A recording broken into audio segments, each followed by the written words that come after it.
Je m'appelle Nathan, j'ai 32 ans. Il y a exactement 2 ans, j'ai investi toutes les économies de ma vie et chaque once de mon âme dans une invention qui était censée sauver des vies, pour finalement voir ma propre chair et mon propre sang tenter de la voler et de détruire complètement mon avenir. Pendant que je me noyais sous une dette absolue, travaillant jusqu'à ce que mes mains saignent et que ma vision se brouille, mon frère m'a regardé droit dans les yeux à ma propre table et a dit « Ton gadget est une plaisanterie. Personne ne l'achètera. Tu ferais mieux de t'en tenir à ton travail habituel, petit frère. » Et ils ont ri. Ma mère, mon père, mon frère et nos amis de la famille se sont assis autour de ma table de salle à manger exiguë et se sont moqués de mes rêves jusqu'à en perdre le souffle. Mais il y avait une chose qu'ils ne savaient pas. Les données exclusives qu'ils ont finalement tenté de voler sur mon serveur privé étaient une bombe à retardement que j'avais conçue spécialement pour eux. Et en ce moment même, l'arrogant enfant chéri de notre famille frappe à coups de poing sur ma porte d'entrée en chaîne renforcée, me suppliant de le sauver d'un procès de plusieurs millions de dollars, d'une faillite totale et de la destruction complète de sa vie. Avant que je vous raconte exactement comment j'ai démantelé la vie de mon frère et bâti un empire sur ses cendres, appuyez sur le bouton « J'aime » si vous croyez au karma et à la vraie justice. Et s'il vous plaît, n'oubliez pas de me dire dans les commentaires d'où vous nous regardez aujourd'hui. Je les lis tous, un par un. Maintenant, revenons à la nuit où tout a volé en éclats. La lourde porte d'entrée en chaîne de ma maison a vibré violemment sous la force des coups. Ce n'était pas une tape polie. C'était le martèlement désespéré et frénétique de personnes qui venaient de réaliser que le sol sous leurs pieds s'était effondré dans un immense gouffre. Je suis resté complètement immobile au milieu de mon salon. Le parquet en acajou importé était froid sous mes pieds nus. Je tenais mon téléphone dans ma main droite, l'écran brillant vivement dans la lumière faible et silencieuse de mon couloir. La bannière de notification était toujours figée en haut de l'écran. C'était une alerte d'actualité d'un grand média financier confirmant l'acquisition de ma start-up technologique pour 25 millions de dollars. L'encre des contrats était à peine sèche, mais le monde entier était déjà au courant. Et bien plus important encore, ma famille était au courant. Nathan, ouvre la porte, s'il te plaît. On sait que tu es là. C'était ma mère, Margaret. Sa voix était stridente, se brisant sur les bords avec une panique pure que je ne lui avais jamais entendue auparavant. Je n'ai pas bougé d'un seul muscle. J'ai simplement levé les yeux vers le panneau de sécurité numérique monté sur le mur à côté du thermostat. Le flux de la caméra haute définition montrait mon grand Porsche avant avec une clarté cristalline parfaite. Ils étaient là, mon père, Richard, faisant les 100 pas, se frottant le visage agressivement, sa posture autoritaire habituelle complètement disparue. Ma mère, pressant ses mains à plat contre le verre dépoli des panneaux latéraux, essayant désespérément de regarder dans le couloir sombre. Et debout juste derrière eux, ressemblant à un homme à qui on venait de remettre une véritable condamnation à mort, se trouvait mon frère aîné, Preston. Son costume sur mesure semblait froissé et bon marché sous la lumière crue du Porsche. Ses épaules étaient affaissées. Le sourire narquois, arrogant et intouchable qui habitait habituellement son visage avait été complètement effacé, remplacé par une terreur pâle et écœurante qui le faisait paraître 10 ans plus vieux. Il hurlait pour que j'ouvre. Il voulait parler. Il voulait arranger les choses. Il voulait agir comme si nous étions à nouveau une famille aimante et solidaire. Mais je suis resté là à regarder le flux vidéo silencieux, ne ressentant absolument rien pour les personnes de l'autre côté de cette porte. Je ne ressentais plus de colère. Je ne ressentais pas de tristesse. Je ne ressentais pas le poids écrasant de la trahison qui m'empêchait de dormir la nuit. Je ressentais juste une clarté froide, dure et magnifique. En grandissant, j'étais toujours l'invisible. Preston était l'enfant chéri. Il était le quarterback du lycée, le diplômé de l'Ivy League, le prodige de l'entreprise. J'étais le gamin silencieux qui aimait démonter des radios dans le garage. Mes parents vénéraient le succès, mais ils ne reconnaissaient le succès que s'il se présentait sous la forme d'un costume sur mesure et d'un énorme salaire d'entreprise. Pour eux, mon diplôme d'ingénieur d'une université d'État n'était qu'un plan de secours. J'étais la déception de la famille, le gars qu'ils n'appelaient que lorsqu'ils avaient besoin de quelqu'un pour réparer leur Wi-Fi ou porter des cartons lourds dans le grenier. Comment suis-je passé de la blague ultime de la famille à l'homme détenant les clés de tout leur avenir financier? Comment un petit morceau de plastique et un circuit imprimé ont-ils transformé l'enfant chéri de la famille en un mendiant désespéré sur mon Porsche? Ça ne s'est pas fait du jour au lendemain. Ce fut une guerre d'usure brutale, menée dans l'ombre de la stratégie d'entreprise et de la toxicité familiale. J'ai tendu la main et appuyé sur le bouton pour couper le microphone de la caméra de sécurité. Je n'allais pas les laisser entrer. Ni aujourd'hui, ni demain. Peut-être jamais. Parce que certains ponts ne brûlent pas tout seuls. Parfois, il faut les bourrer de dynamite et les faire voler en éclats soi-même pour s'assurer que personne ne pourra jamais retraverser pour vous blesser à nouveau. J'ai tourné le dos à la porte d'entrée, je suis entré dans mon immense cuisine et je me suis versé un verre d'eau glacée. Pour comprendre pourquoi j'ai laissé ma propre chair et mon propre sang dehors dans le froid glacial, il faut comprendre ce qui s'est passé il y a 2 ans, quand je pensais vraiment que j'allais enfin les rendre fiers. Je pensais que la pire douleur qu'un fils puisse ressentir était d'être ignoré. J'avais incroyablement tort. La pire douleur est d'être vu, mesuré, puis publiquement rejeté. La salle à manger de mon ancien appartement exigu était d'une chaleur étouffante. Le radiateur de ce bâtiment bon marché fonctionnait toujours trop fort en novembre. J'avais passé 3 heures à nettoyer l'endroit en profondeur, à faire rôtir un poulet à l'ail et au romarin, et à dresser la petite table avec les seules assiettes décentes que je possédais. J'étais allé chez Walmart tôt ce matin-là pour acheter des fleurs fraîches pour le centre de table, essayant de donner à mon appartement usé l'apparence d'un lieu où vivait un adulte qui réussissait. Je voulais que tout soit parfait. Depuis près de 2 ans, je travaillais dans le secret le plus absolu sur un projet qui, j'en étais convaincu, allait changer ma vie. C'était un collier intelligent et un système de surveillance domestique conçu pour détecter les premiers signes de détresse grave chez les animaux de compagnie. Il surveillait les baisses de température subtiles, les anomalies du rythme cardiaque et les niveaux d'hydratation, décelant les problèmes bien avant qu'un propriétaire humain ne remarque quoi que ce soit d'anormal. Ce n'était pas une application de réseau social tape à accent grave-l'œil, mais ça fonctionnait, et ça avait le potentiel de sauver des vies. Ma famille était assise autour de la table, leur voix se fondant en un bruit fort et chaotique qui me donnait toujours la migraine. Preston tenait la cour comme d'habitude. Il venait d'obtenir une énorme promotion au poste de directeur de la stratégie chez Vanguard Solutions, une grande entreprise du centre-ville. Il s'assurait que tout le monde à table comprenait bien l'ampleur de son nouveau salaire. Il était assis au bout de ma table, faisant tourner un verre de vin rouge cher qu'il avait apporté, l'air incroyablement satisfait de lui-même. Mon père, Richard, hochait la tête à chaque mot de Preston, son visage rayonnant d'une fierté absolue et sans filtre. Ma mère, Margaret, souriait et tapotait le bras de Preston, le traitant comme un roi. Puis elle a changé de sujet pour parler des funérailles récentes de tante Hélène. Elle a plongé dans les ragots de famille les plus sordides, se plaignant de la façon dont nos cousins se déchiraient pour l'héritage et les biens immobiliers de premier choix que tante Hélène avait laissés. Walter, un vieil ami de la famille qui était pratiquement un oncle pour nous, est intervenu bruyamment. Il traversait un divorce acrimonieux et a passé 20 bonnes minutes à se plaindre de son avocat et de la bataille brutale pour la garde de ses enfants. L'énergie dans la pièce était très toxique. Chaque conversation était entièrement axée sur l'argent, le statut et le malheur total des autres. Personne n'a demandé comment se passait mon travail. Personne n'a demandé si j'étais heureux. J'ai pris une profonde inspiration, essuyant mes paumes moites sur mon jean. Je me suis levé de ma chaise. J'ai essayé de projeter ma voix par-dessus le bavardage incessant. Je leur ai dit que j'avais quelque chose d'important à leur montrer avant le dessert. La conversation s'est lentement éteinte, 4 paires d'yeux se sont tournés vers moi, semblant plus agacés par l'interruption que curieuses.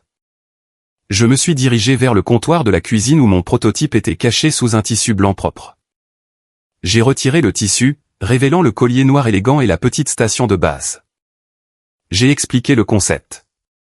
J'ai parlé de la technologie des capteurs, des algorithmes d'alerte précoce et de la façon dont cela pouvait prévenir les urgences soudaines chez les animaux de compagnie.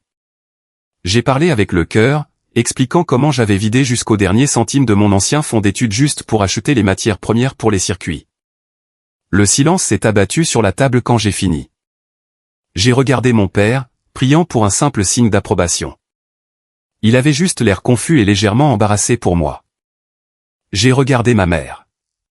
Elle fixait son verre de vin, refusant de croiser mon regard. Puis, du bout de la table, est venu un son sec et soudain. C'était un reniflement. J'ai regardé Preston. Il était penché en arrière sur sa chaise, les bras croisés sur sa poitrine. Ce sourire narquois et condescendant familier était plaqué sur son visage. Il a regardé l'appareil, puis m'a regardé. « Ton gadget est une plaisanterie » a dit Preston, sa voix dégoulinant d'une certitude absolue. personne ne l'achètera. Tu ferais mieux de t'en tenir à ton travail habituel, petit frère. Laisse les vrais ingénieurs s'occuper du monde de la technologie. J'ai senti le sang me monter au visage. J'ai ouvert la bouche pour défendre les données, pour expliquer les recherches de marché approfondies que j'avais faites. Mais avant que je puisse sortir un seul mot, Walter a laissé échapper un rire rauque et bruyant. Puis mon père a commencé à rire. C'était un rire profond et sonore qui remplissait la petite pièce. Ma mère s'est couvert la bouche, gloussant doucement. En quelques secondes, toute la famille a éclaté de rire. Ce n'était pas un rire poli et mal à l'aise. C'était le rire insouciant et retentissant de gens qui trouvaient mes ambitions vraiment hilarantes. Ils me regardaient comme si j'étais un bambin brandissant une peinture en macaroni et l'appelant un chef-d'œuvre. Ma mâchoire s'est serrée si fort que mes dents me faisaient mal. J'ai senti une veine pulser chaudement contre ma tempe. Je n'ai pas crié. Je n'ai pas renversé la table. Je suis juste resté là, agrippé au bord du comptoir, sentant l'humiliation me brûler la peau comme un fer rouge. J'ai regardé Preston, qui a levé son verre de vin vers moi dans un toast moqueur, ses yeux pétillants d'une pure méchanceté. À ce moment-là, dans cette pièce remplie de l'odeur d'ail et du son des moqueries de ma famille, quelque chose en moi s'est refermé pour toujours. Le garçon qui voulait leur approbation est mort sur le coup. Le reste du dîner fut un flou angoissant. Au moment où ils se sont finalement levés pour partir, je me sentais complètement vidé. Je devais sortir les poubelles dans la ruelle juste pour prendre l'air et échapper à l'odeur de leur vin cher. J'ai attrapé les lourds sacs noirs et j'ai poussé la porte arrière. En descendant le chemin étroit le long du bâtiment, j'ai entendu des voix venant de l'allée. Ma famille n'était pas encore partie. Ils traînaient près de la Porsche toute neuve de Walter. Je me suis arrêté dans l'ombre, caché par un grand mur de briques, et j'ai écouté. J'ai juste pitié de lui. La voix de ma mère flottait dans l'air frais de la nuit. Il essaie si fort, mais il n'est tout simplement pas réaliste. J'aimerais qu'il se range et trouve un travail normal. Maman, tu le gâtes beaucoup trop, a répondu Preston. Je pouvais entendre le ricanement dans sa voix sans même voir son visage. Si tu ne lui dis pas la vérité, qui le fera? Ce truc de collier, c'est de la merde. Ce n'est pas un gamin dans un garage qui va bouleverser l'industrie. Il se ridiculise. Walter a ri. Le gamin est un rêveur, Margaret. Laisse-le jouer avec ses petits jouets. Ne le laisse juste pas te demander un prêt quand il sera complètement fauché. Je sais, soupira profondément ma mère. Je n'en parlerai plus. Peut-être que si on l'ignore, il abandonnera et se concentrera sur quelque chose de pratique. Je suis resté parfaitement immobile dans l'obscurité. Mes doigts se sont enfoncés dans le plastique des sacs poubelles jusqu'à ce que mes jointures deviennent blanches. Ma poitrine était serrée, comme si une bande d'acier se resserrait autour de mes côtes. Ma propre mère, la femme qui était censée être mon refuge, venait de me rayer complètement de la carte. Elle avait choisi de protéger l'ego massif de son enfant chéri plutôt que de défendre ma dignité la plus élémentaire. J'ai jeté les sacs poubelles dans le conteneur.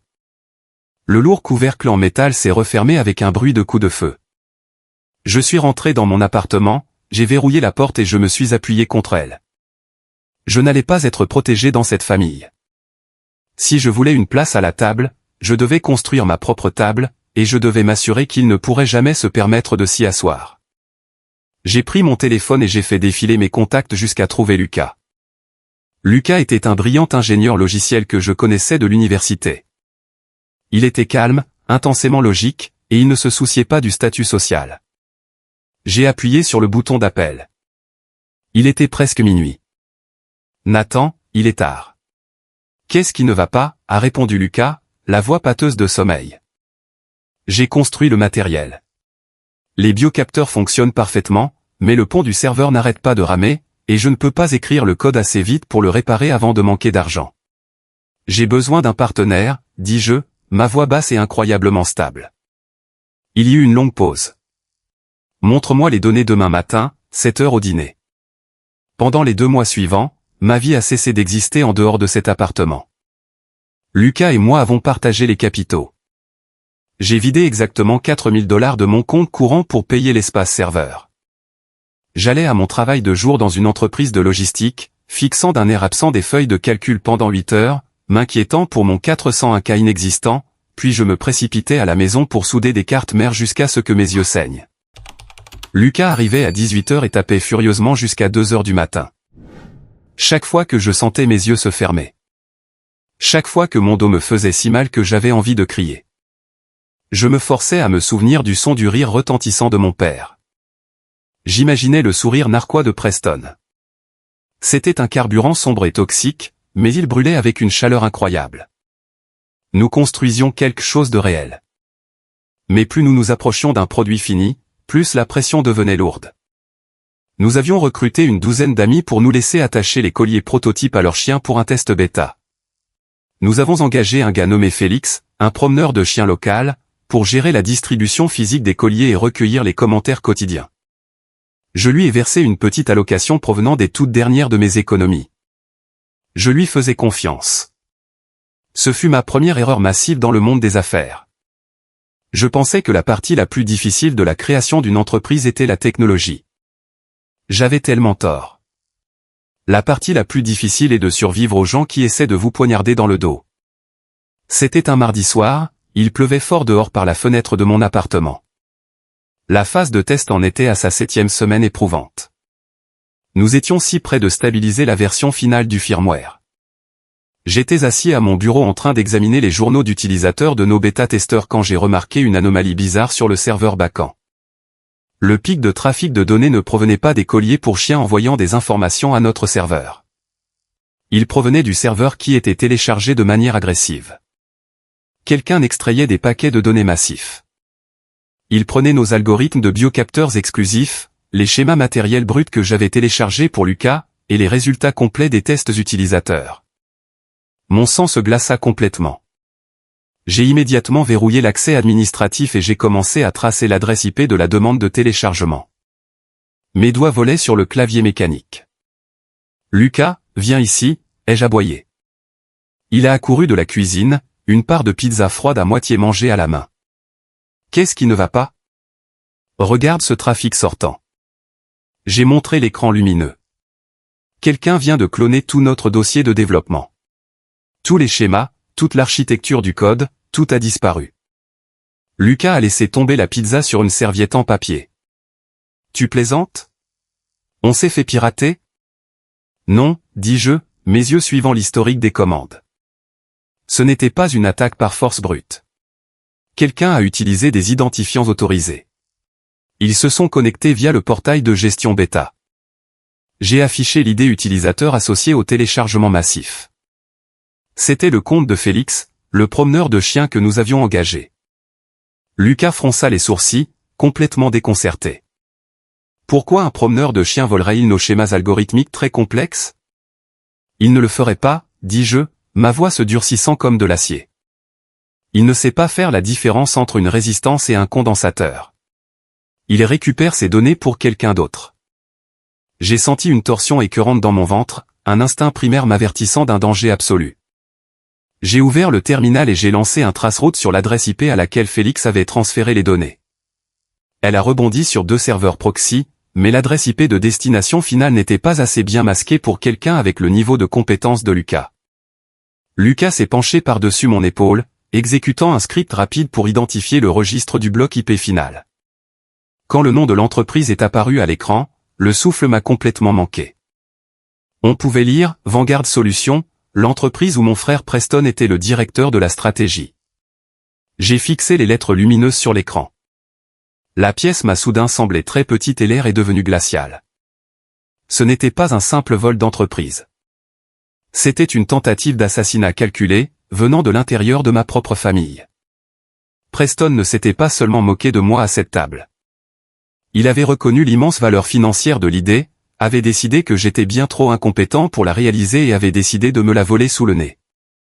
Il avait clairement payé Félix quelques milliers de dollars pour agir comme une taupe, sachant que j'étais trop fauché pour me permettre des protocoles de sécurité de niveau entreprise. Nathan, dit doucement Lucas, voyant l'expression de meurtre absolu se répandre sur mon visage. C'est l'entreprise de ton frère. Je sais, dis-je. Ma voix ne ressemblait même plus à la mienne. Elle semblait creuse et métallique. Il faut appeler la police, insista Lucas, faisant les 100 pas dans la petite pièce. Il faut prendre un avocat et engager une énorme poursuite. On peut poursuivre Vanguard pour espionnage industriel dès maintenant. Non, dis-je en me levant du bureau. Je me suis dirigé vers la fenêtre et j'ai regardé la rue trempée par la pluie. Si j'appelais un avocat maintenant, Preston nierait tout, effacerait les serveurs de Vanguard et m'entraînerait dans des litiges pendant des années jusqu'à ce que je sois totalement en faillite. Je ne pouvais pas le combattre avec des avocats. Je n'avais absolument pas d'argent pour une bataille juridique prolongée. Je devais le combattre avec autre chose. J'ai senti une énergie sombre et excitante commencer à se répandre dans mes veines. La trahison ne m'a pas brisé. Elle m'a libéré. Toute culpabilité persistante que j'avais à l'idée de couper un jour les ponts avec ma famille a disparu instantanément. Preston était passé du statut de brute arrogante de l'enfance à celui d'ennemi actif et malveillant. Il voulait jouer à l'espionnage industriel. Très bien, mais il sous-estimait gravement l'homme contre qui il jouait. On n'appelle pas la police. Je me suis retourné vers Lucas, un sourire froid et acéré se formant sur mon visage. On va le laisser voler. Lucas me regarda comme si j'avais complètement perdu la tête. Tu es fou? Il a nos algorithmes de base. Il a la version que nous avons téléchargée hier, les jeux corrigés. Assieds-toi, Lucas. Nous avons du faux code à écrire. Lucas n'a pas discuté. Il connaissait ce ton de voix spécifique. Il s'est assis au clavier, faisant craquer ses doigts. D'accord, patron. C'est quoi le plan? Preston n'est pas un ingénieur, ai-je commencé en faisant les 100 pas dans la pièce, mon esprit travaillant à la vitesse de la lumière. C'est un costard, un stratège. Il va prendre ses schémas et algorithmes et les donner au département R&D interne de Vanguard pour les présenter comme sa propre idée disruptive massive. Il veut la promotion. Il veut être le gars qui rapporte une nouvelle division de plusieurs millions de dollars. Alors, on lui donne de la merde, demanda Lucas, un lent et méchant sourire se propageant sur son visage. Pas seulement de la merde militarisée, dis-je en me penchant sur le bureau.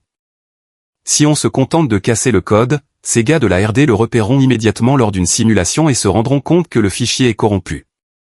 Nous devons le faire paraître mathématiquement brillant mais fondamentalement défectueux d'une manière qui n'apparaît que lors des tests de résistance physique. Nous avons passé les 12 heures suivantes à fabriquer un chef-d'œuvre absolu de sabotage.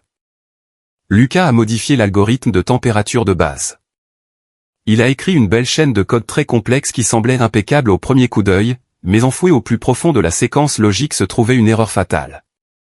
Lorsque la température ambiante du collier atteindrait 29,5 degrés Celsius, le capteur inverserait les données.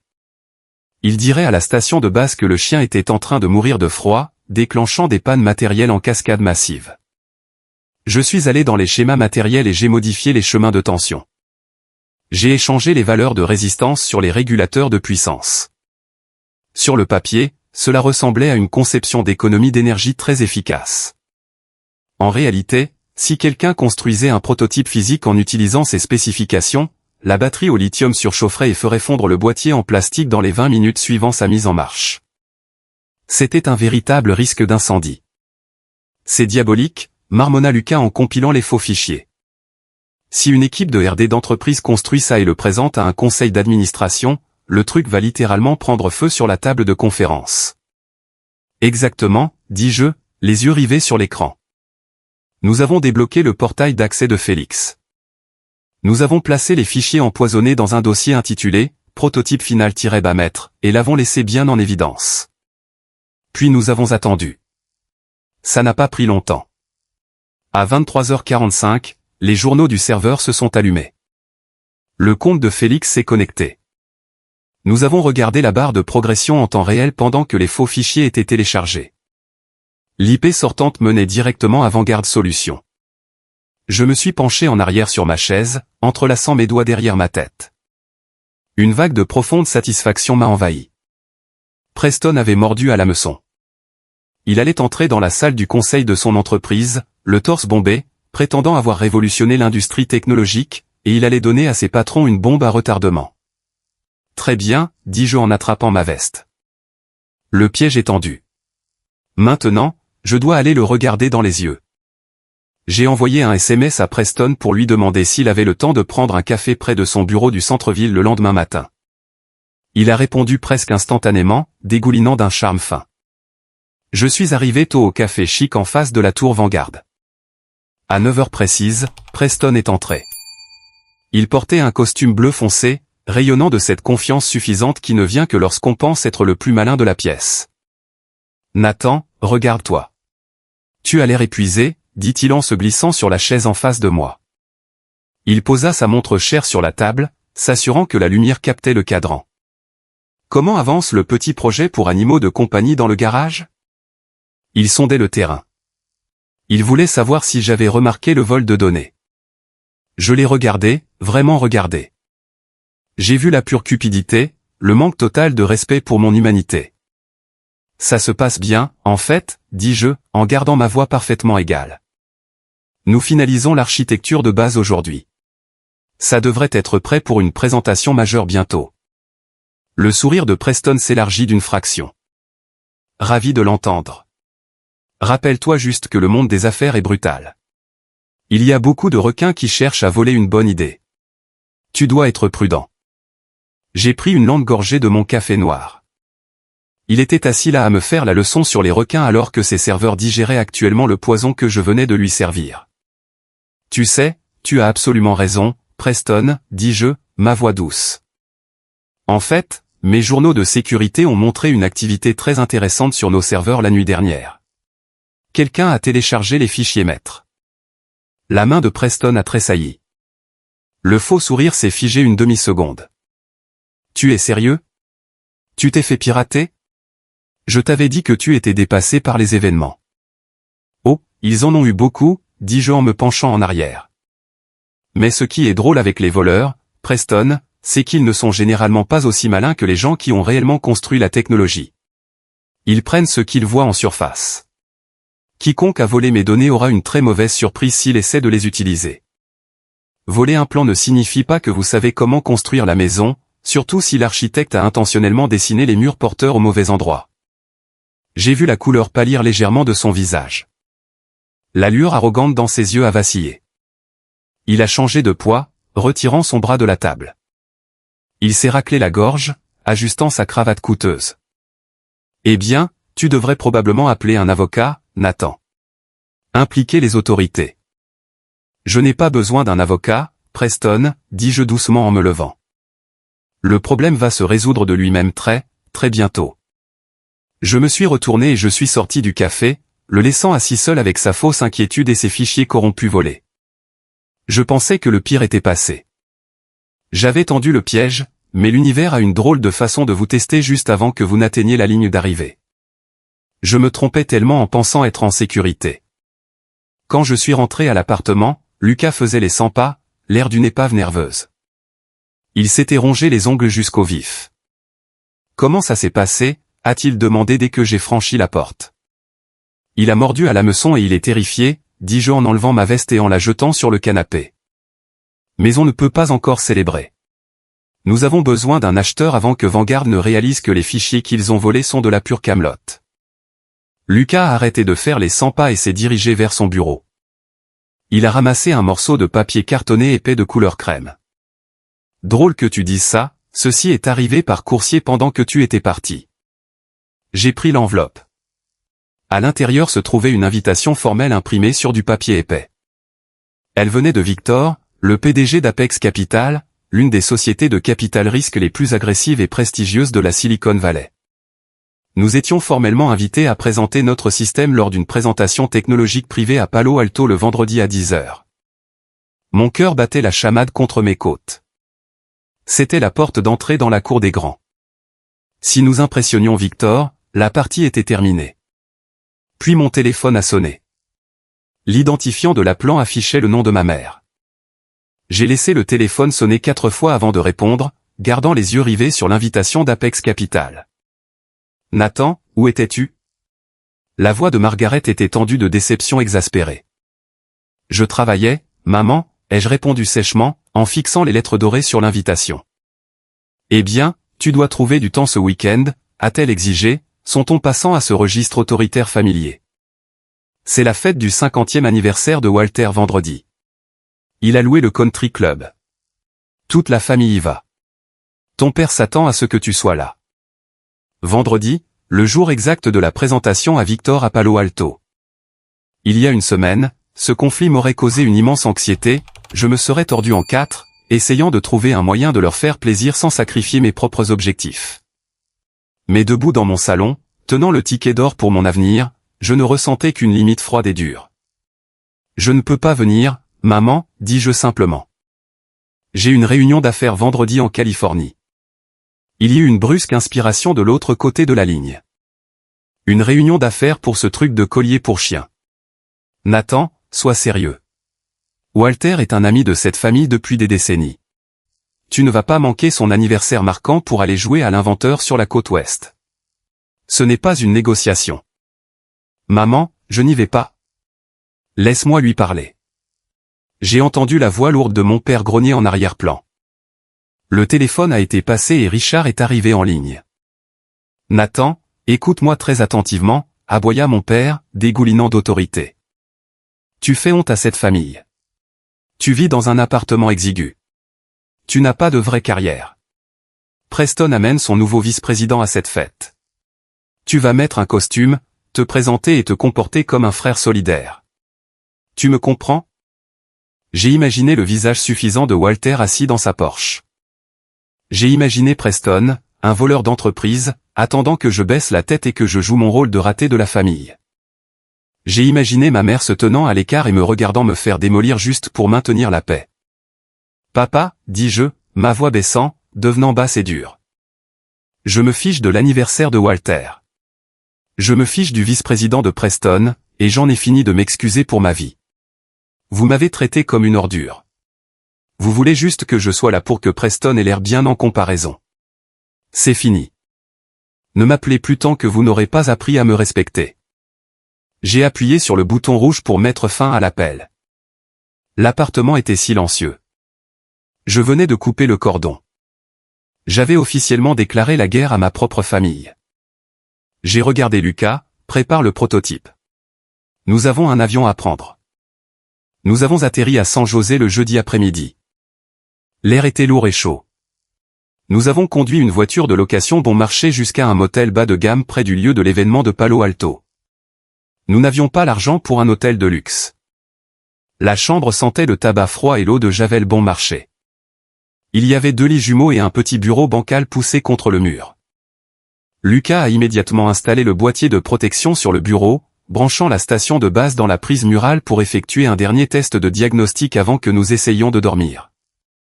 Je me suis assis sur le bord du matelas rigide, regardant le voyant d'état vert clignoter sur le devant du boîtier en plastique noir. Clignote, clignote, clignote. Puis le voyant est devenu un rouge solide et furieux. Lucas a arrêté de taper. L'écran de son ordinateur portable s'est complètement figé. Une cascade massive de messages d'erreur a inondé la fenêtre du terminal. Non, a murmuré Lucas, ses mains planant au-dessus du clavier dans une panique totale. Non, non, non. Qu'est-ce que c'est? J'ai bondi, l'effroi me frappant l'estomac comme une boule de bowling. Le firmware est coincé dans une boucle de démarrage, a dit Lucas, la sueur perlant sur son front alors que ses doigts volaient sur les touches. La fluctuation de courant dans cette prise de motel bon marché vient de faire sauter le régulateur de tension. Le cache-mémoire est complètement corrompu. J'ai fixé la lumière rouge. C'était comme un coup physique à la poitrine. Nous étions à moins de 14 heures de nous tenir devant les capital risqueurs les plus puissants du monde. Et notre seul prototype fonctionnel était mort sur le bureau. Tous les sacrifices, les comptes en banque vidés, les liens rompus avec ma famille, tout allait partir en fumée dans une chambre de motel bon marché. Tu peux le réparer, ai-je demandé, en m'agrippant au dossier de sa chaise. Je dois effacer tout le système d'exploitation et flasher la mémoire, a dit Lucas frénétiquement.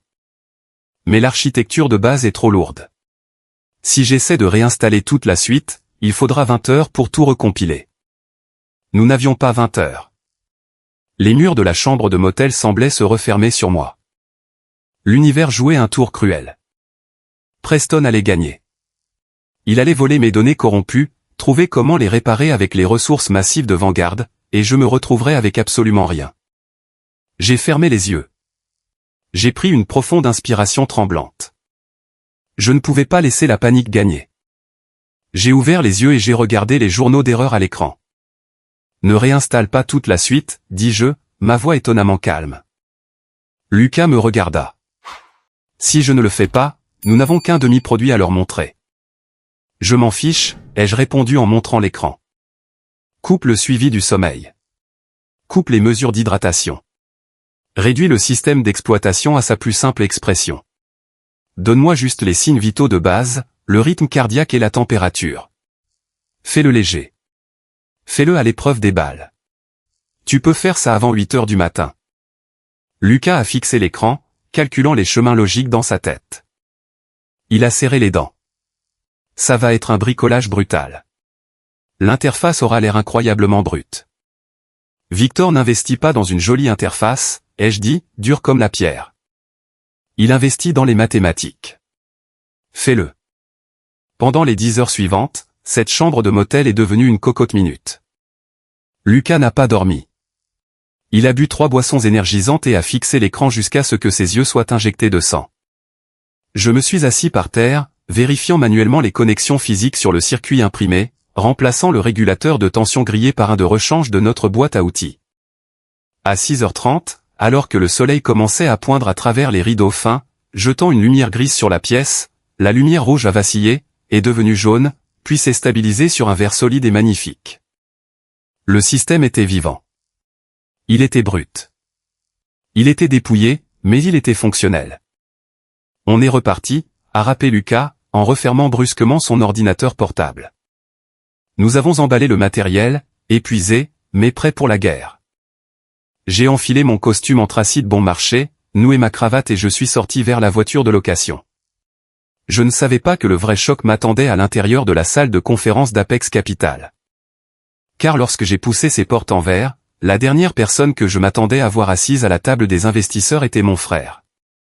Le matin de la présentation, le soleil de Californie était d'une luminosité aveuglante, projetant des ombres dures sur le vaste parking de l'immeuble d'Apex Capital à Palo Alto.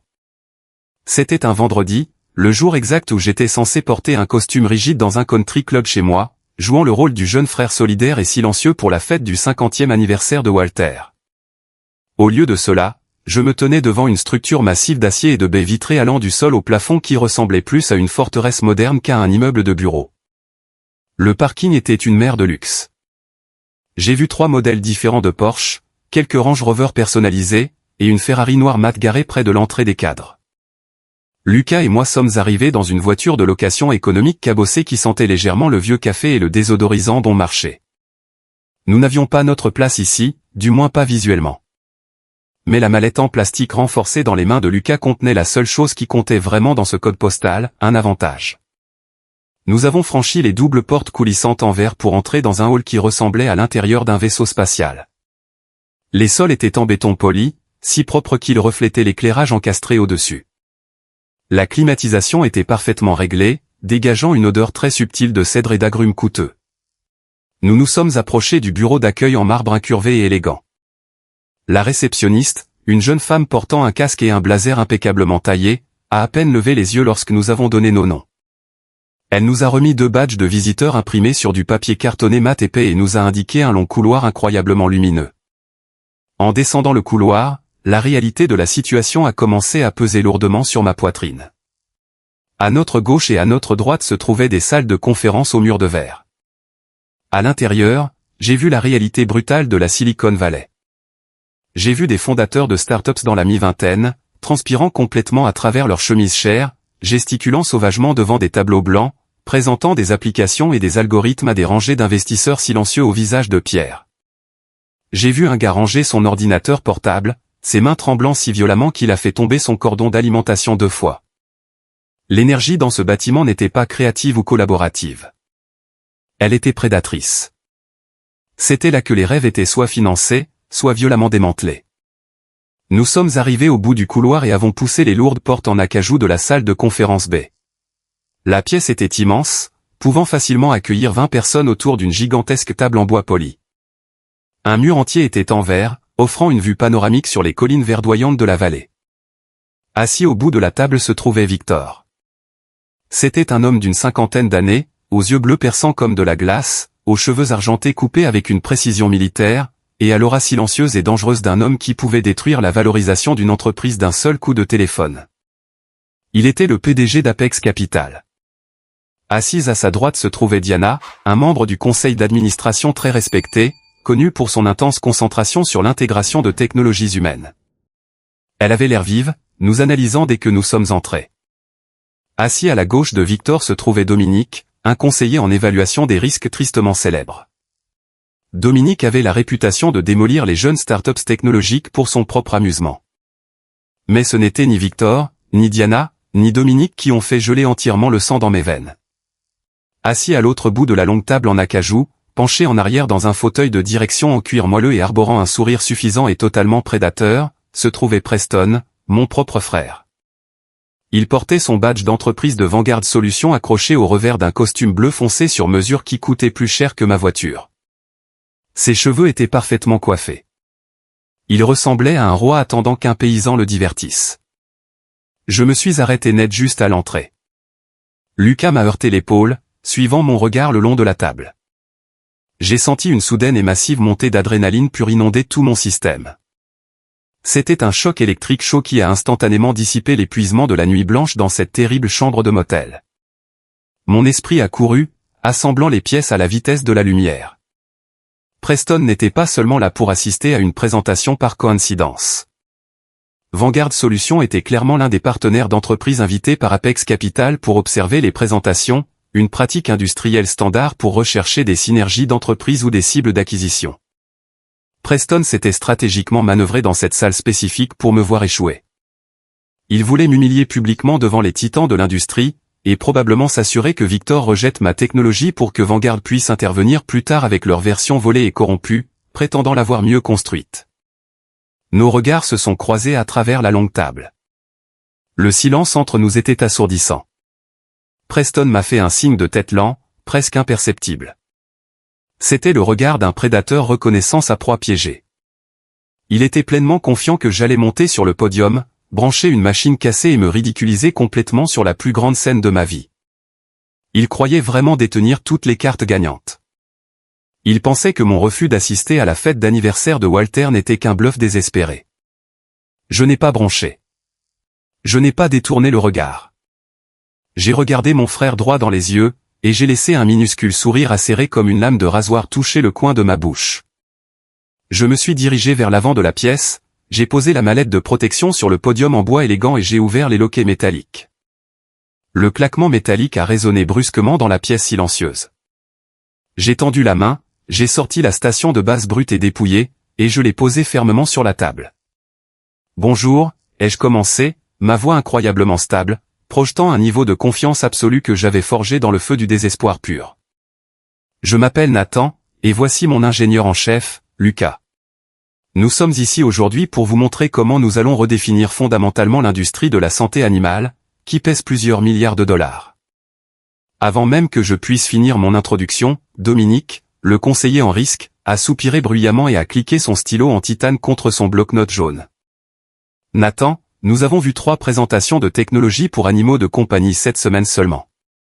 Ce sont toutes des compteurs de pas glorifiés pour chiens. S'il vous plaît, dites-moi que vous n'allez pas nous faire perdre notre temps précieux aujourd'hui. Le marché de la consommation est totalement saturé. Les parents achètent ces jouets fantaisie, regardent l'application pendant une semaine et les jettent dans un tiroir de cuisine. Où est la véritable rétention durable? Où est la vraie valeur? J'ai regardé Dominique droit dans les yeux, refusant de reculer.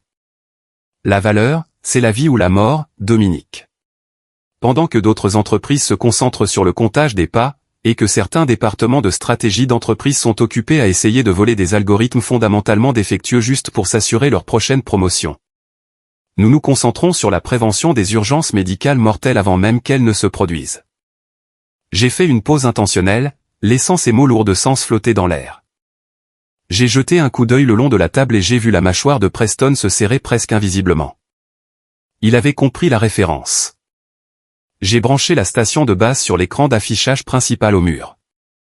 L'écran massif s'est allumé, montrant l'interface verte, brute et dépouillée que Lucas avait frénétiquement construite quelques heures auparavant dans ce motel bon marché. Ce n'était pas joli. Il manquait les graphiques polis et colorés d'un produit de consommation fini, mais il était entièrement fonctionnel. Les données que vous voyez défiler en ce moment alimentent directement un algorithme prédictif propriétaire, ai-je expliqué, en désignant les chiffres en cascade sur l'écran. Il ne vous dit pas que votre chien a couru 5 km aujourd'hui. Il vous dit que la température corporelle de votre chien a baissé d'exactement 1,2 degré sur une période de 4 heures alors qu'il était au repos. Mathématiquement, c'est le premier indicateur d'une hémorragie interne ou d'une défaillance d'organes. Nous donnons au propriétaire une avance de 24 heures avant que les symptômes physiques ne se manifestent. Nous comblons le fossé entre la panique réactionnaire et les soins vétérinaires préventifs. Diana s'est penchée en avant, sa posture changeant complètement, ses yeux se plissant avec un intérêt soudain et vif. Vous dites que vous pouvez prédire mathématiquement une crise médicale grave avant que l'animal ne montre une détresse physique visible? Oui, Diana, ai-je répondu fermement. Les gens aiment leurs animaux de compagnie comme leur famille. Ils videront leur compte en banque et utiliseront leur carte de crédit au maximum pour les sauver dans une salle d'urgence vétérinaire. Mais au moment où ils remarquent une léthargie sévère, il est souvent trop tard. Le mal est fait. Nous changeons cela entièrement. Nous transformons une urgence coûteuse et tragique en un examen de routine gérable. Je prenais un élan majeur. Je pouvais sentir l'énergie dans l'immense pièce basculer entièrement vers moi. Victor me regardait avec une expression intense et indéchiffrable. Ses doigts étaient joints pensivement sous son menton. J'ai jeté un coup d'œil à Preston. Il ne souriait plus. Il fixait l'écran d'affichage, les sourcils profondément froncés. Il réalisait que ma présentation fonctionnait réellement. Je pouvais presque voir les rouages tourner dans sa tête. Il se félicitait probablement d'avoir réussi à voler cet algorithme exact de mon serveur quelques jours plus tôt, supposant que sa promotion à venir et son augmentation de salaire massive étaient solidement assurées pour le prochain trimestre. Et puis le désastre absolu a frappé. Les chiffres verts défilant sur l'écran massif se sont soudainement arrêtés net. L'écran s'est complètement figé. Le silence dans la pièce est devenu épais, lourd et suffocant. J'ai cliqué sur la souris. Rien ne s'est passé. J'ai tapé sur la barre d'espace du clavier. Un bip d'erreur électronique fort et dur a retenti dans la salle de conférence. La station de base sur le podium a commencé à clignoter une lumière d'avertissement jaune, rapide et frénétique. Le cache-mémoire, lourdement endommagé par la surtension du motel, était en train de lâcher sous la pression immense de la présentation de données en direct. J'ai entendu une chaise racler agressivement contre le sol en béton poli. J'ai regardé et j'ai vu Lucas s'agripper au bord de la table en acajou, ses jointures blanches, son visage complètement vidé de tout son sang. Il savait exactement ce que signifiait cette lumière jaune clignotante. Le système était en train de planter sévèrement juste devant les personnes les plus importantes de notre industrie. Dominique a laissé échapper un long soupir très théâtral. Il a laissé tomber son stylo en titane coûteux sur son bloc-notes avec un cliquetis bruyant. Eh bien, tant pis pour la latence nulle et les soins préventifs. Du fond de la table, Preston a laissé échapper un petit rire familier. C'était exactement le même son qu'il avait fait à ma table de salle à manger 2 ans plus tôt. Le son d'une humiliation insouciante, ravie et profondément arrogante. On dirait que le petit gadget de garage a encore de gros bugs, a dit Preston doucement, sa voix portant clairement à travers la grande pièce. Il a regardé Victor avec un sourire sympathique et très condescendant. Je m'excuse pour mon frère, Victor. Il a toujours été un peu rêveur. C'est ce qui arrive quand on laisse des amateurs et des bricoleurs entrer dans une vraie salle de conseil d'entreprise. Il s'effondre sous la pression. La température dans mes veines est tombée à zéro absolu. Preston venait de me revendiquer publiquement comme son frère, non par fierté, mais pour établir sa propre domination complète. Il utilisait mon échec technique pour se faire passer pour le dirigeant rationnel, terre à accent grave terre et supérieur dans la pièce. Il me remettait à ma place juste devant les personnes qui détenaient tout mon avenir financier entre leurs mains. Je n'ai pas paniqué. Je n'ai pas rougi d'embarras. Je n'ai pas essayé de trouver des excuses pathétiques sur la chambre de motel bon marché ou la surtension électrique.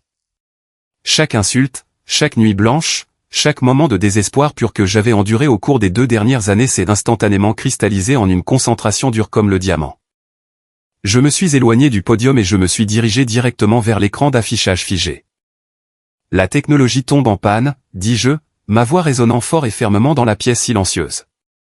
Je n'ai pas regardé Preston. J'ai regardé directement Victor. Les serveurs plantent, le matériel se dégrade. Si vous construisez quelque chose de réel dans ce monde, vous le construisez à travers l'échec public. Mais la vraie valeur indéniable d'un système médical ne se trouve pas dans sa perfection. Elle se trouve dans sa capacité de récupération. Pendant que je parlais, j'ai tendu la main derrière l'écran d'affichage et j'ai débranché manuellement le câble de données principal de la station de base. J'ai complètement contourné l'interface utilisateur figée. J'ai fouillé dans la poche de mon costume et j'ai sorti une petite clé USB de diagnostic noire. La procédure de secours que Lucas avait codée à 4 heures du matin et l'ai insérée dans le port latéral de la station de base. J'ai appuyé sur l'interrupteur de redémarrage physique manuel. N'importe qui peut vous vendre un produit qui fonctionne magnifiquement dans un laboratoire stérile et hautement contrôlé, ai-je poursuivi, en tapant une chaîne brutale de code de commande à l'aveugle sur le clavier, faisant confiance à ma mémoire musculaire. Mais lorsque vous traitez de la surveillance médicale en temps réel, vous avez besoin d'un système qui sait exactement comment se sauver lorsque l'environnement devient extrêmement hostile. J'ai appuyé sur la touche Entrée. La lumière jaune clignotante de la station de base s'est complètement éteinte pendant 3 secondes angoissantes et silencieuses. La pièce entière a retenu son souffle. Même Dominique a cessé de se pencher en arrière sur sa chaise, se penchant en avant pour regarder l'écran vide. Puis la lumière est passée à un vert brillant et solide. L'écran massif est devenu complètement noir. Une seconde plus tard, les chiffres verts sont revenus. Mais cette fois, ils ne défilaient pas seulement. L'écran s'est divisé en 4 cadrans distincts montrant le flux de données en direct, la base de référence historique, la matrice de menaces prédictives et le journal de stabilité du serveur. Il fonctionnait parfaitement, plus rapidement et plus fluidement que jamais. Temps de récupération inférieur à 12 secondes, dis-je, en m'éloignant de l'écran et en croisant les bras sur ma poitrine. Le système a reconnu la défaillance massive du cache, a contourné l'interface visuelle corrompue et a donné la priorité à la transmission des données biométriques de base sur un canal secondaire. Il n'a pas perdu un seul paquet d'informations critiques. Même pendant qu'il plantait, il a continué à surveiller. Diana laissa échapper un léger souffle très impressionné. Elle regarda l'écran, puis me regarda à nouveau, les yeux écarquillés. Il a auto-trié les données corrompues comme un vrai professionnel de la santé. Exactement, dis-je. J'ai regardé le long de la table vers Preston, son sourire narquois avait complètement disparu. Il fixait l'écran, la bouche légèrement ouverte, une expression de confusion profonde et écœurante envahissant son visage. Il ne comprenait pas ce qui le regardait parce que la brillante architecture d'auto-guérison dont il était actuellement témoin n'était absolument pas le code poubelle militarisé et corrompu qu'il avait volé de mon serveur quelques jours plus tôt. Victor a finalement bougé. Il a décroisé ses mains, les a posées à plat sur la lourde table en acajou et s'est levé.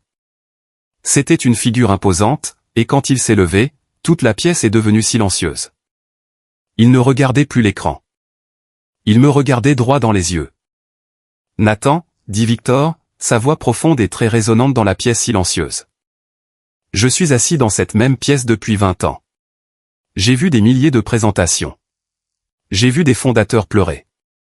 Je les ai vus mentir. Et je les ai vus se figer complètement sous la pression. Ce que vous venez de faire est la démonstration la plus impressionnante de compétences techniques et de sang-froid absolu que j'ai vue en une décennie. Il fit une pause, laissant le poids immense de ses paroles s'installer dans la pièce. Lucas laissa échapper un souffle audible et tremblant à côté de moi. Apex Capital ne va pas vous offrir un tour de table d'amorçage, poursuivit Victor, les yeux fixés sur les miens. Nous n'allons pas vous offrir un contrat de licence de base. Je veux tout le conseil d'administration, les brevets, l'algorithme et le matériel physique. Je veux racheter votre entreprise purement et simplement, avec effet immédiat. Nous commencerons l'évaluation à 25 millions de dollars avec un contrat de rétention strict de 5 ans pour vous et Lucas afin de diriger la division technologique nouvellement formée. 25 millions de dollars. Le chiffre a frappé la pièce comme une onde de choc physique. Il m'a coupé le souffle. Lucas m'a serré le bras si fort que ses ongles se sont enfoncés dans la veste de mon costume. J'ai gardé mon visage parfaitement immobile, projetant l'image d'un dirigeant chevronné. Mais à l'intérieur, mon cœur battait contre mes côtes comme un oiseau piégé. Nous l'avions fait. Nous l'avions vraiment fait. Le long cauchemar de la pauvreté et des moqueries était terminé. Nous acceptons, dis-je d'une voix égale. Victor hocha la tête, un rare sourire effleurant ses lèvres. Excellent. Mon équipe juridique rédigera les conditions générales d'ici cet après-midi. L'air dans la pièce était chargé de victoire, mais la réunion n'était pas terminée. Victor tourna lentement la tête. Il regarda le long de la table en acajou jusqu'à ce que ses yeux bleus perçants se fixent entièrement sur Preston. L'expression de Victor changea instantanément. Le respect professionnel disparut, remplacé par quelque chose de froid, de calculateur et de terriblement aiguisé. L'atmosphère dans la pièce chuta. Dominique se tortilla très mal à l'aise sur son siège, reconnaissant que quelqu'un était sur le point d'être détruit. Maintenant, dit Victor, sa voix baissant à un registre bas et dangereux qui commandait un silence absolu. Abordons l'autre affaire. Preston, directeur de la stratégie pour Vanguard Solutions. Preston se redressa parfaitement. Il ajusta sa cravate coûteuse, ses mains tremblant légèrement, essayant désespérément de recoller rapidement son sourire confiant d'entreprise sur son visage. Il avait complètement mal interprété la situation, supposant que Victor était sur le point de l'inviter à collaborer. Oui, Victor, dit Preston, sa voix légèrement plus aiguë que d'habitude. Et laissez-moi juste dire que Vanguard est incroyablement enthousiaste à l'idée de s'associer à Apex sur ce projet. Trouver des opportunités synergiques dans le secteur de la technologie est exactement la raison pour laquelle mon entreprise m'a envoyé ici aujourd'hui pour observer. Nous avons d'énormes canaux de distribution. Victor le regarda avec un dégoût absolu et sans filtre. C'était le regard que l'on porte à un cafard juste avant de l'écraser. Vanguard ne t'a pas envoyé ici pour t'associer avec moi, Preston, dit froidement Victor. Tu es ici parce qu'Apex Capital a lancé une OPA hostile très agressive sur Vanguard Solutions il y a 3 semaines. Nous avons finalisé l'acquisition à 6 heures ce matin. L'encre est sèche. Je possède ton entreprise. La couleur quitta complètement le visage de Preston. Il avait l'air d'avoir été frappé par la foudre. Sa bouche s'ouvrit, mais aucun son n'en sortit. Ses yeux balayaient frénétiquement la pièce, cherchant désespérément un visage familier, une bouée de sauvetage. Mais les autres cadres, Diana et Dominique, le regardaient avec une froide indifférence clinique. Et en tant que nouveau propriétaire de ton entreprise, poursuivit Victor, prenant un lourd dossier manie de son assistant qui se tenait près du mur et le jetant sur la table, il atterrit avec un bruit sourd qui résonna dans la pièce silencieuse. J'ai passé ce matin à examiner les nouvelles initiatives de recherche et développement que ton département de stratégie a soumises au conseil d'administration hier. Spécifiquement un projet très attendu que tu as personnellement défendu, un algorithme de surveillance pour animaux de compagnie dont tu as affirmé avec insistance qu'il allait bouleverser tout le marché et t'assurer un titre de vice-président. Preston commença à trembler physiquement. Je pouvais voir ses mains trembler violemment là où elles reposaient sur le bois poli. L'enfant chéri confiant et arrogant de ma famille. L'homme qui s'était moqué de moi à ma propre table était en train de s'effondrer en temps réel, complètement exposé sous les lumières fluorescentes crues de la salle de conférence. J'ai fait examiner le code que tu as soumis par mes ingénieurs en chef, dit Victor, sa voix coupant le silence comme un scalpel. Ils l'ont trouvé fascinant, principalement parce que la logique de la température ambiante était entièrement inversée. Si nous avions construit le matériel physique selon tes spécifications strictes, les batteries au lithium auraient surchauffé. Fait fondre le boîtier en plastique et gravement brûlé les animaux qui les portaient. C'était un échec amateur catastrophique. C'était littéralement un risque d'incendie. Victor se pencha en avant, plaçant ses 2 mains fermement sur la table, dominant Preston à 6 mètres de distance. Mais ce n'est pas pour ça que je suis en colère, Preston, dit doucement Victor, sa voix dégoulinant de venin. Je suis en colère parce que lorsque mes ingénieurs ont effectué une traçabilité profonde de la source de ton code, ils ont trouvé des filigranes numériques intégrées profondément dans le binaire. Des filigranes qui appartiennent au jeune homme debout à l'avant de cette pièce. Tu n'as pas seulement soumis un produit dangereux et fatalement défectueux à mon conseil d'administration. Tu l'as volé à ton propre frère, et tu étais bien trop incompétent pour réaliser qu'il avait intentionnellement empoisonné les fichiers avant que tu ne les prennes. La pièce était si silencieuse qu'on aurait pu entendre une mouche voler. Tout le monde regardait directement Preston. Il ressemblait à un rat acculé, piégé dans un labyrinthe sans issue. Il me regarda, les yeux écarquillés d'un mélange d'horreur absolue et de réalisation naissante. Il comprenait enfin la conversation énigmatique que nous avions eue au café. Il comprenait enfin ce que je voulais dire par l'architecte dessinant intentionnellement les murs porteurs au mauvais endroit. Il réalisait que je l'avais joué depuis le tout début. Victor, s'il vous plaît, laissez-moi vous expliquer, balbutia Preston, sa voix se brisant horriblement, plaidant pour sa vie professionnelle. C'était un énorme malentendu. Les données ont été partagées en interne au sein de la famille. J'essayais de l'aider à le développer. Je peux arranger ça. Je suis un atout majeur pour Vanguard. Tu ne peux rien arranger, l'interrompit Victor, son-on dénué de toute pitié ou patience. L'espionnage industriel est un crime. Soumettre une propriété intellectuelle frauduleuse à un conseil d'administration est un motif de licenciement immédiat pour faute grave. Tu es viré, Preston. À compter de maintenant. La sécurité t'escortera à ton bureau pour récupérer tes effets personnels, puis tu seras expulsé du bâtiment. Si jamais tu remets les pieds sur une propriété d'Apex ou de Vanguard, je veillerai personnellement à ce que tu sois poursuivi avec la plus grande rigueur de la loi. Preston resta figé dans son fauteuil en cuir moelleux. La dure réalité de sa destruction complète s'abattait sur lui. Il était entré dans cette pièce en s'attendant à une promotion. Il était entré en s'attendant à me voir échouer, puis à intervenir pour jouer le héros. Au lieu de cela, il en sortait au chômage, publiquement déshonoré et menacé juridiquement par l'un des hommes les plus puissants de tout l'État de Californie. « Sors de ma salle de conférence », ordonna Victor en montrant la porte. Deux grands gardes de sécurité en costume sombre qui attendaient tranquillement dans le couloir sont entrés par les portes arrière. Ils se sont approchés de Preston. Il ne s'est pas débattu. Il s'est levé lentement, ses jambes tremblant visiblement si fort qu'il a dû s'appuyer sur la table pour se soutenir. Il n'a pas regardé Victor. Il n'a pas regardé les autres cadres. En se dirigeant vers la porte, escorté par les gardes, il a tourné la tête et m'a regardé. Il n'y avait plus de sourire narquois. Il n'y avait plus d'arrogance.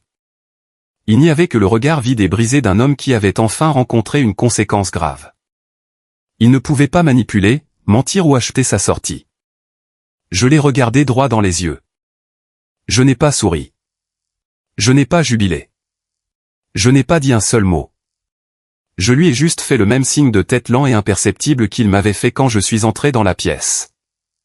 La lourde porte en acajou s'est refermée derrière lui. Les ordures s'étaient enfin sorties toutes seules. Mettons en pause un instant. Merci d'être resté avec moi jusqu'ici. Vous êtes vraiment incroyable. S'il vous plaît, aidez-moi en aimant la vidéo et en commentant le chiffre ci-dessous pour que je sache que vous avez été là avec moi jusqu'à ce point. Cela aide non seulement plus de gens à découvrir cette histoire, mais me fait aussi savoir que mes expériences comptent pour quelqu'un. Votre soutien est la plus grande motivation pour moi de continuer à partager le reste de ce voyage. Les suites immédiates de la présentation furent un tourbillon de poignées de main, de jargon juridique intense et d'adrénaline pure et sans phare. Lucas et moi fûmes escortés par les assistants de Victor jusqu'à un salon exécutif privé au dernier étage du bâtiment. Nous nous sommes assis sur des canapés en cuir moelleux avec les meilleurs avocats d'entreprise de Victor pour examiner les conditions générales préliminaires. Nous avons bu de l'eau pétillante dans des verres en cristal et avons parlé de calendrier d'acquisition, de conservation des capitaux propres et de clauses de non-concurrence. Tout cela ressemblait à un rêve surréaliste et magnifique. J'étais multimillionnaire. Les années à manger des ramen bon marché, à conduire une voiture déglinguée et à stresser pour les factures étaient complètement terminées. La validation que j'avais désespérément cherchée auprès de ma famille avait été remplacée par quelque chose de bien meilleur. Une liberté financière absolue et un respect indéniable de l'industrie. 2 heures plus tard, nous avons finalement quitté la salle de conférence pour retourner à notre motel bon marché, faire nos valises et prendre un vol de retour. En sortant des immenses portes d'entrée en verre du bâtiment d'Apex, le chaud soleil de Californie m'a frappé le visage. J'ai pris une profonde bouffée d'air frais, me sentant plus léger que je ne l'avais jamais été de toute ma vie. Et, Nathan. Je me suis arrêté. Debout au bord du parking, lourdement appuyé contre le mur de béton du garage, se trouvait Preston. Il m'attendait. Il n'avait plus son badge de sécurité de Vanguard accroché à son revers. Sa cravate coûteuse était desserrée, pendant négligemment autour de son cou, et sa veste de costume était complètement déboutonnée et froissée. Il avait l'air complètement déséquilibré. Il a marché vers moi, le visage rouge, les mains serrées en poings serrés à ses côtés. Lucas s'est immédiatement avancé, prêt à intervenir et à me défendre physiquement. Mais j'ai posé une main ferme sur sa poitrine et je l'ai retenu. Je n'avais pas peur de Preston. Plus maintenant. Il n'était plus l'enfant chéri. Il était juste un chômeur en pleine crise de colère dans un parking. Tu m'as piégé, siffla Preston en s'approchant à moins d'1 mètre de moi. Son visage était rouge vif et de la salive volait littéralement de ses lèvres. Tu m'as intentionnellement donné du mauvais code. Tu as ruiné ma vie. J'ai perdu mon salaire énorme. J'ai perdu mes actions. Mon 401K va être gelé. As-tu la moindre idée de ce que tu viens de me faire? Je ne t'ai rien fait, Preston, dis-je, ma voix complètement plate et dénuée d'émotion. Tu es entré par effraction sur mon serveur privé. Tu as volé ma propriété intellectuelle. Tu as essayé de la faire passer pour la tienne pour obtenir une promotion. Tout ce que j'ai fait, c'est te laisser creuser ta propre tombe. Je t'ai juste tendu la pelle. Tu te crois si malin, ricana Preston, s'approchant, essayant d'utiliser sa taille pour m'intimider physiquement. C'était exactement la même tactique d'intimidation qu'il utilisait quand nous étions enfants et que nous nous battions dans le jardin. Tu crois avoir gagné? Tu n'es toujours que la déception de la famille. Attends que maman et papa entendent ça. Attends que je leur dise que tu as malicieusement saboté ma carrière par pure jalousie. Ils vont complètement te renier. Tu n'auras plus de famille. J'ai ri. C'était un aboiement court et sec d'amusement sincère qui a résonné contre les murs en béton du garage. Me renier, Preston? Je viens de vendre mon entreprise pour 25 millions de dollars. Je me fiche de ce que pensent maman et papa. Leurs opinions n'ont aucune valeur pour moi, et elles n'auront aucune valeur pour toi non plus, quand ils réaliseront que leur précieux enfant chéri est un voleur au chômage qui ne peut pas payer son hypothèque. Preston a levé la main, son visage se tordant dans une rage soudaine et violente. Il allait me frapper. Je n'ai pas bronché.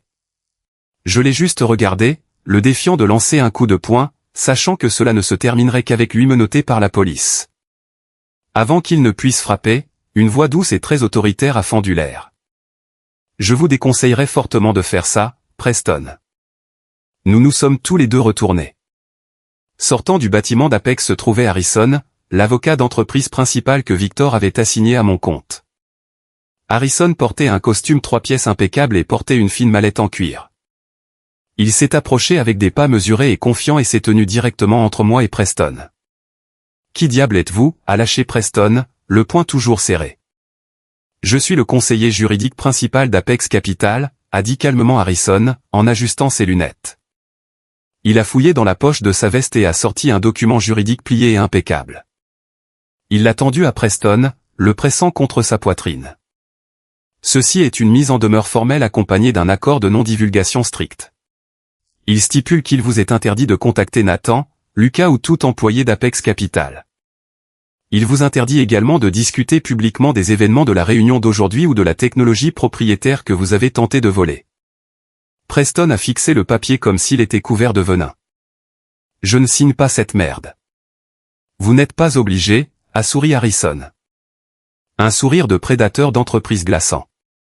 Mais si vous violez les termes, Apex Capital intentera immédiatement une énorme poursuite civile contre vous pour espionnage industriel, vol de secrets commerciaux et interférences délictuelles. Nous viderons toutes les économies qu'il vous reste. Nous placerons une lourde hypothèque sur vos biens immobiliers et nous veillerons à ce que vous passiez les 10 prochaines années enterrés sous les litiges. Vous ne travaillerez plus jamais dans le secteur des entreprises. Compris? Preston a regardé Harrison, puis m'a regardé. La rage violente s'est complètement dissipée, remplacée par le poids écrasant de la défaite absolue. Il était complètement dépassé. Il avait apporté un couteau à une fusillade, et il venait de réaliser que les fusils étaient tous pointés directement sur sa tête. Il a froissé le papier dans son poing, s'est retourné et s'est éloigné vers le parking. Il n'a pas regardé en arrière. Ses épaules étaient affaissées, ses chaussures chères traînant lourdement sur le trottoir. Il ressemblait exactement à ce qu'il était. Un perdant pathétique. Merci, Harrison, ai-je dit. Je ne fais que protéger notre précieux investissement, Nathan, a répondu Harrison en douceur. Bon vol de retour. Le vol de retour fut un flou d'épuisement et de soulagement. Lucas a dormi tout le trajet, ronflant doucement contre la fenêtre. Je suis resté éveillé, regardant les nuages, laissant la réalité de ma nouvelle vie s'installer dans mes os. Pendant que je volais à 9000 mètres d'altitude, le sol en dessous changeait déjà rapidement. J'ai appris plus tard exactement comment la nouvelle de la chute de Preston s'est répandue. Preston avait la terrible habitude de traiter ses subordonnés comme de la merde. L'une de ses subordonnées était Valérie, son assistante de direction chez Vanguard. Valérie était une mère célibataire travailleuse qui gérait son emploi du temps, organisait ses dossiers et subissait ses crises de colère quotidiennes et ses constantes remarques désobligeantes sur son salaire.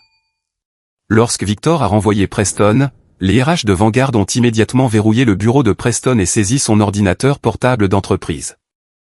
Valérie a été chargée d'emballer ses effets personnels. Pendant qu'elle organisait les tiroirs de son bureau, elle a trouvé une clé USB égarée. C'était la clé que Preston avait utilisée pour transférer les fichiers volés de son ordinateur personnel vers le réseau de Vanguard. Mais Valérie a trouvé autre chose sur cette clé. Quelques semaines auparavant, Preston avait fièrement transféré une vidéo de son téléphone sur la clé pour la montrer à un collègue, se vantant de m'avoir remis à ma place. C'était une vidéo qu'il avait secrètement enregistrée sous la table lors de ce dîner de famille fatidique 2 ans plus tôt. La vidéo me montrait debout dans la salle à manger, dévoilant mon prototype. Elle capturait clairement la voix de Preston se moquant de moi, qualifiant mon invention de blague et me disant de m'en tenir à mon travail habituel. Elle capturait les rires cruels de mes parents et de Walter. Preston avait gardé la vidéo comme un trophée. Valérie a regardé la vidéo. Puis elle a vu la note de service interne d'Apex Capital annonçant l'acquisition de ma technologie, la même technologie pour laquelle Preston venait d'être licencié pour vol. Valérie n'a pas supprimé la vidéo. Elle ne l'a pas gardée pour elle. Elle a joint le fichier vidéo à un email avec un bref résumé factuel des raisons pour lesquelles Preston avait réellement été licencié et l'a envoyé à chaque cadre, manager et associé du répertoire de l'entreprise Vanguard. L'objet disait simplement « Le vrai Preston ». Au moment où mon avion a atterri, la vidéo était complètement virale au sein de l'industrie.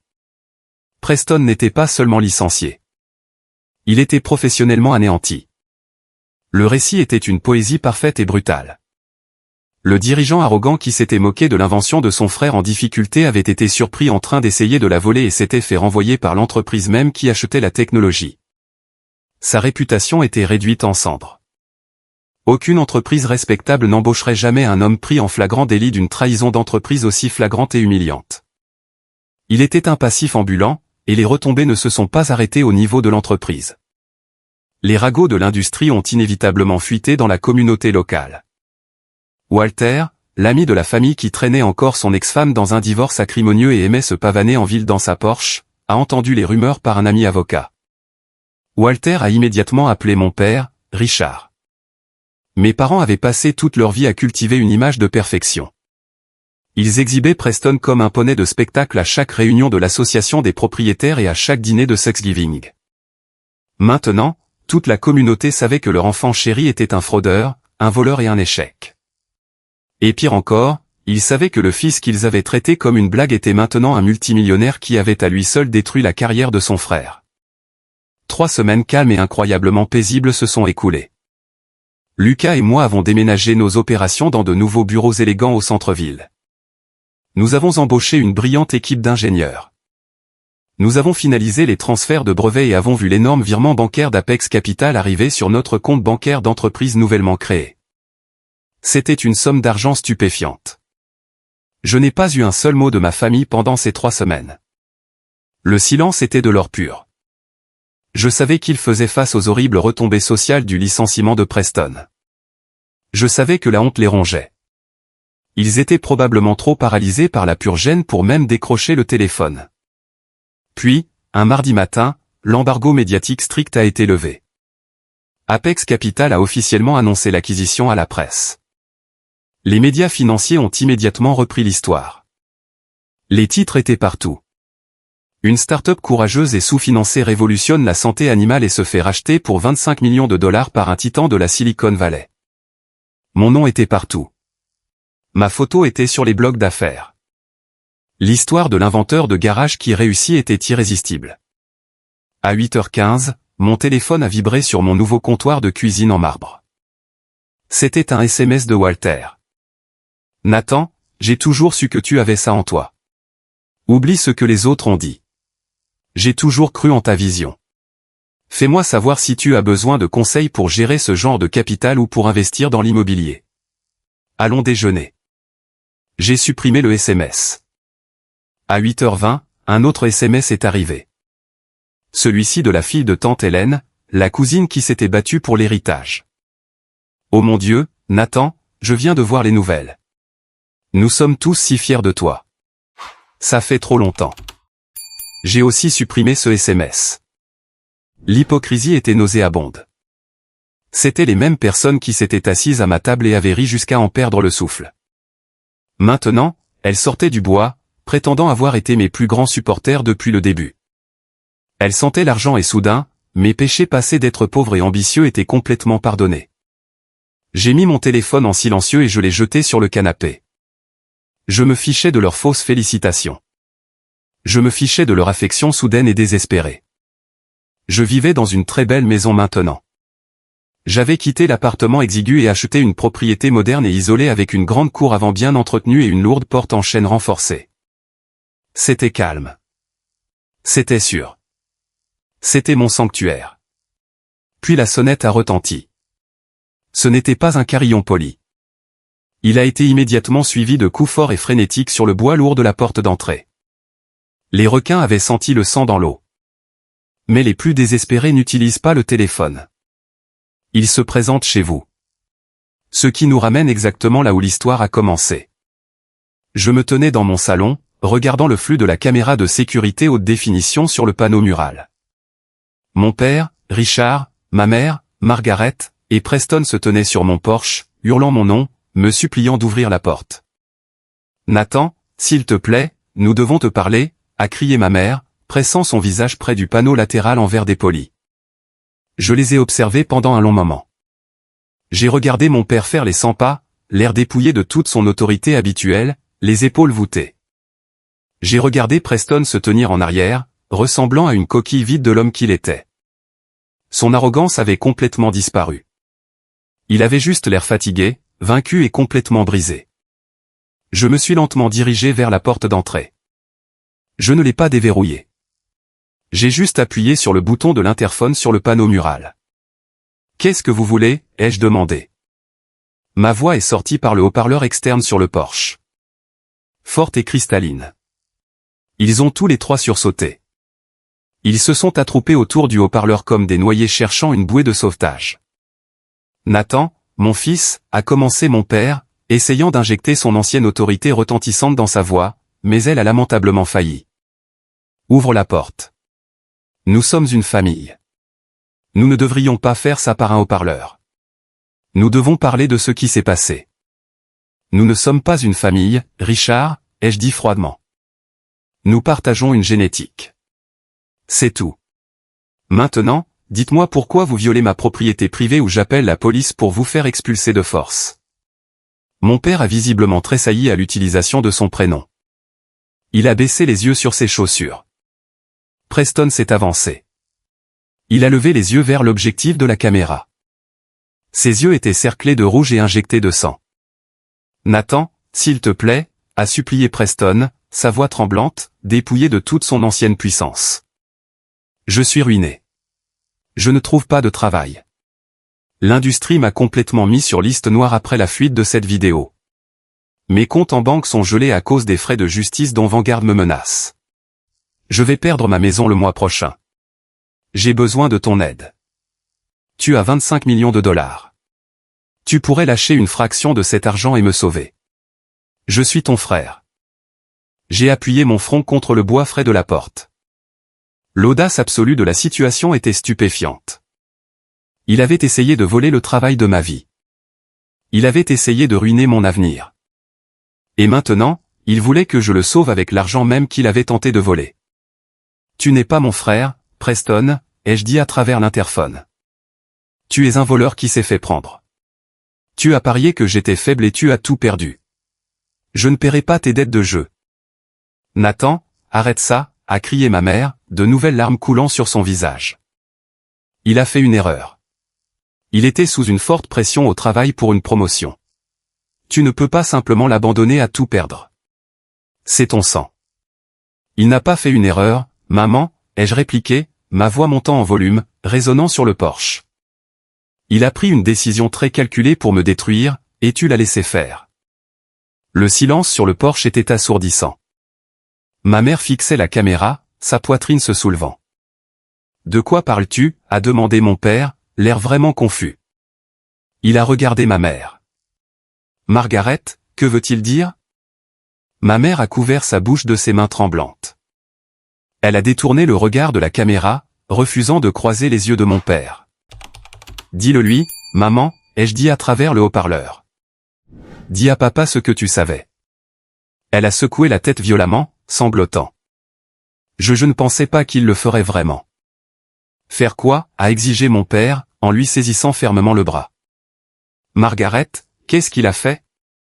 Elle savait, ai-je dit, ma voix tranchant l'air comme une faux. Elle savait que Preston volait mes données. Walter a entendu Preston en parler il y a des mois. Ils savaient tous que Vanguard essayait de me voler mon prototype. Elle savait que son garçon en or était un voleur et elle n'a pas dit un seul mot pour m'avertir. Mon père a lâché le bras de ma mère comme si elle l'avait brûlé.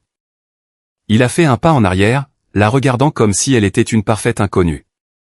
Tu savais ? Tu l'as laissé voler son propre frère ? Il avait un avenir, a gémi ma mère, craquant finalement sous la pression. Elle a levé les yeux vers la caméra, son visage tordu par une justification désespérée et laide. Preston avait une vraie carrière. Il était directeur. Toi, tu ne faisais que jouer avec des jouets dans un appartement. Nathan, je pensais que si Preston portait l'idée à une vraie entreprise, elle deviendrait réellement quelque chose. J'essayais de protéger la réputation de la famille. C'était ça. La vérité la plus laide et la plus nue de toutes. La vérité qui a finalement sectionné le dernier fil microscopique d'attachement que j'avais pour eux. Elle n'était pas restée silencieuse par ignorance. Elle était restée silencieuse parce qu'elle croyait fondamentalement que Preston m'était supérieur. Elle était prête à me laisser être volée et détruite tant que Preston réussissait et apportait la gloire au nom de la famille. J'ai ressenti un profond sentiment de paix absolue et glaçante m'envahir. La colère s'est évaporée. La douleur a complètement disparu. Je regardais 3 parfaits étrangers sur mon Porsche. Merci, Margaret, ai-je dit doucement. C'est exactement ce que j'avais besoin d'entendre. J'ai regardé Preston à travers la caméra. Il fixait le sol, complètement abattu. Preston, dis-je, regarde la caméra. Il a lentement relevé sa tête lourde. Je veux que tu répètes exactement ce que tu as dit à table, ai-je ordonné. Mot pour mot. Il a secoué la tête, de nouvelles larmes coulant sur ses joues. Nathan, s'il te plaît, ne fais pas ça. Dis-le, ai-je claqué, ma voix sonnant avec une autorité absolue et incassable. Dis-le ou j'appelle la police et je te fais arrêter pour violation de propriété privée tout de suite. Il a fermé les yeux, ses épaules secouées violemment. Il a pris une respiration saccadée et a forcé les mots à sortir de sa bouche. Les mots qui avaient alimenté mes nuits blanches. Les mots qui avaient bâti mon empire. J'ai dit que ton gadget était une plaisanterie, a murmuré Preston d'une voix brisée, sa voix résonnant à travers le haut-parleur. J'ai dit que personne ne l'achèterait. J'ai dit que tu ferais mieux de t'en tenir à ton travail habituel, petit frère. Et avais-tu raison, ai-je demandé. Non, c'est étranglé Preston. J'avais tort. J'avais tellement tort. Oui, tu avais tort, ai-je dit. J'ai tendu la main et j'ai basculé l'interrupteur sur le panneau de l'interphone. Un clic électronique dur a résonné sur le Porsche, coupant la connexion de manière permanente. Le microphone est devenu complètement silencieux. Je n'ai pas dit au revoir. Je n'ai pas crié. J'ai juste tourné le dos à la porte d'entrée, j'ai descendu le couloir et je les ai laissés sur le Porsche. Ils pouvaient frapper à la porte autant qu'ils le voulaient. Ils pouvaient pleurer. Ils pouvaient crier. Ils pouvaient se déchirer sur ma pelouse.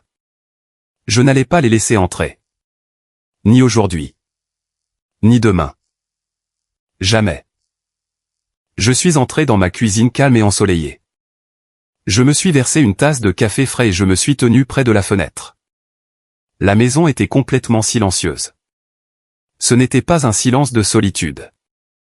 C'était le silence paisible et lourd d'une forteresse dont les murs avaient finalement été testés et s'étaient avérés impénétrables. Je me suis appuyé contre l'îlot de la cuisine, traçant le grain du marbre avec mes doigts. J'ai pensé au garçon qui désirait ardemment l'approbation de sa famille, qui ne voulait rien de plus que d'entendre son père dire qu'il était fier de lui. Ce garçon avait disparu. Le feu de la trahison l'avait entièrement consumé. Et ce qui restait était quelque chose de bien plus fort. Certaines personnes pensent que la vengeance est bruyante. Elles pensent qu'elle nécessite des disputes, des confrontations dramatiques et de la violence physique. Mais la vraie vengeance, le genre de vengeance qui guérit réellement votre âme, ne consiste pas à détruire l'autre personne. Elle consiste à la rendre complètement insignifiante pour votre vie. Elle consiste à reconnaître que vous n'avez pas à vous rabaisser pour vous intégrer dans une famille qui ne vous valorise que lorsque vous êtes petit. Elle consiste à construire votre propre table, à inviter les personnes qui vous respectent vraiment à s'y asseoir, et à avoir le courage absolu de verrouiller la lourde porte en chaîne lorsque les personnes qui se sont moquées de vous viennent frapper pour demander l'aumône. Preston, mon père, ma mère, ils doivent se réveiller chaque jour et vivre dans la réalité qu'ils ont créée. Ils doivent vivre avec la connaissance que leur arrogance leur a tout coûté. Je n'ai plus besoin de les punir. Leurs propres vies misérables sont une punition suffisante. J'ai repris mon pouvoir au moment exact où j'ai décidé que ma dignité était plus importante que leur confort. Et je ne m'excuserai jamais, jamais, d'avoir protégé la vie que j'ai construite. Merci d'être resté et d'avoir écouté mon histoire aujourd'hui. Ce n'était pas facile à raconter et ce n'était certainement pas facile à vivre, mais je voulais la partager parce que je sais que je ne suis pas le seul. Je sais qu'il y en a tellement parmi vous qui ont été moqués, sous-estimés et ignorés par les personnes mêmes qui sont censées vous soutenir. J'espère que cela a résonné en vous d'une manière ou d'une autre. J'espère que cela vous rappelle qu'être sous-estimé est une arme, pas une faiblesse. Une famille toxique essaiera toujours d'éteindre votre lumière car elle expose leurs propres ombres. Avez-vous déjà fait face à quelque chose de similaire avec votre propre famille? Avez-vous déjà dû vous éloigner de parents toxiques pour protéger votre propre paix et vos propres rêves? Partagez votre histoire dans les commentaires ci-dessous. Et n'oubliez pas d'aimer et de vous abonner pour ne pas manquer le prochain voyage.